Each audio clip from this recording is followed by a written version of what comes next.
Kami mulakan dengan perkembangan persidangan Dewan Negara. Isu MyKid yang tertunggak serta program Jualan Rahmah bergerak antara yang menjadi tumpuan hari ini. Perinciannya kita langsung bersama Fauzura Yusof. Baik Hazel, permohonan MyKid yang tertunggak sejak Oktober lalu dijangka selesai hujung tahun ini. 160,000 kad sedang dicetak Jabatan Pendaftaran Negara dan akan diserah secara berperingkat.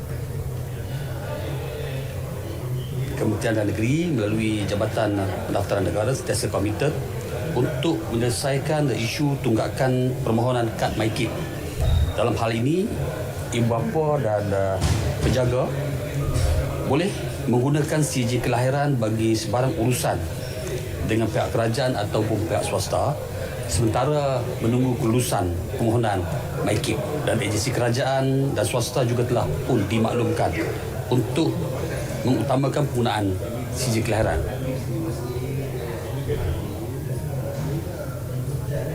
Mengulas lanjut, Belanda kekal sebagai negara pembekal chip bagi kad pengenalan. Ini bagi memastikan keselamatan kad tidak dieksploitasi.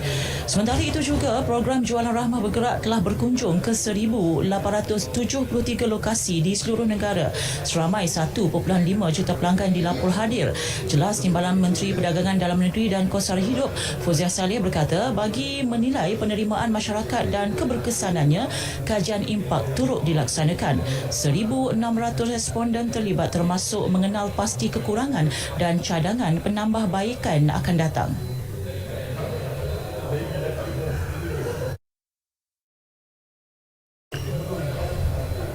Dan daripada 1,600 tersebut, kita dapati bahawa 73% responden bersetuju inisiatif Payung Rahmah dapat mengurangkan kos sara hidup mereka. 81 responden atau majoriti responden mengatakan mereka berpuas hati dengan pelaksanaan inisiatif Payung Rahmah. Dan 64% responden menyatakan Jualan Rahmah bergerak telah memberi impak terus kepada mereka. Jadi, Alhamdulillah, secara keseluruhan, kita dapati bahawa program Jualan Rahmah, terutamanya Jualan Rahmah bergerak, telah memberi impak langsung dan dapat dirasai terus kepada rakyat. Sementara itu juga, Dewan turut dimaklumkan mengenai projek di bawah Projek Pemacu Ekonomi untuk dilaksana di sepanjang jajaran Projek Laluan Rel Pantai Timur ECRL.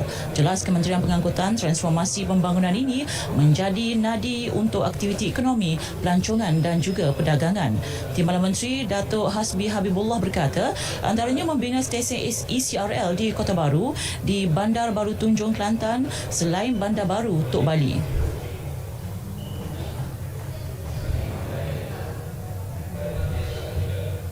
Pula, cadangan pembangunan bagi stesen ECRL di negeri Terengganu adalah pembangunan bandar lestari bagi lokasi-lokasi terpilih yang berdekatan dengan stesen seperti stesen Jerteh dan stesen Kuala Terengganu. Di negeri Pahang pula, pelan cadangan bagi stesen ECRL di negeri Pahang adalah pembangunan bandar aero angkasa di stesen Cerating, pembangunan bandar Kota Sas, pembangunan bandar baru Maran dan Temerloh Smart City di stesen Temerloh, antara pembangunan bandar-bandar baharu yang dijangka akan membangun dengan adanya jajaran ECRL.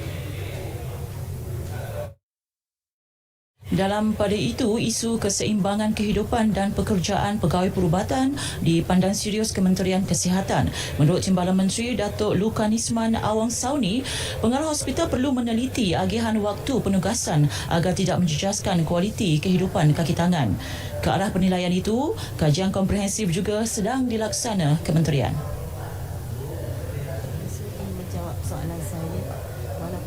Isu-isu ini berbangkit adalah juga bergantung kepada bekalan ataupun bergantung kepada jumlah kaki tangan pegawai-pegawai perubatan dan juga kaki tangan kesihatan yang berada di fasilitis. Dan juga ketika ini kita sedang menjalankan satu kajian yang komprehensif berkenaan tentang maldistribution of doctors dengan izin dan juga keperluan-keperluan doctors yang perlu kita optimumkan di dalam fasilitis kesihatan.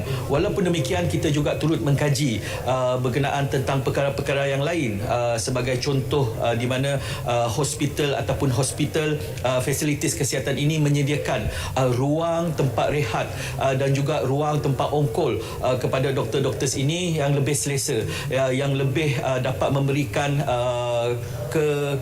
kesenangan lah untuk bekerja, dan juga pengarah-pengarah hospital juga turut dinasihatkan untuk melihat jadual dan juga pusingan kerja ini bersesuaian dan juga tidak memberikan tekanan yang sangat-sangat tinggi kepada pegawai-pegawai kerajaan.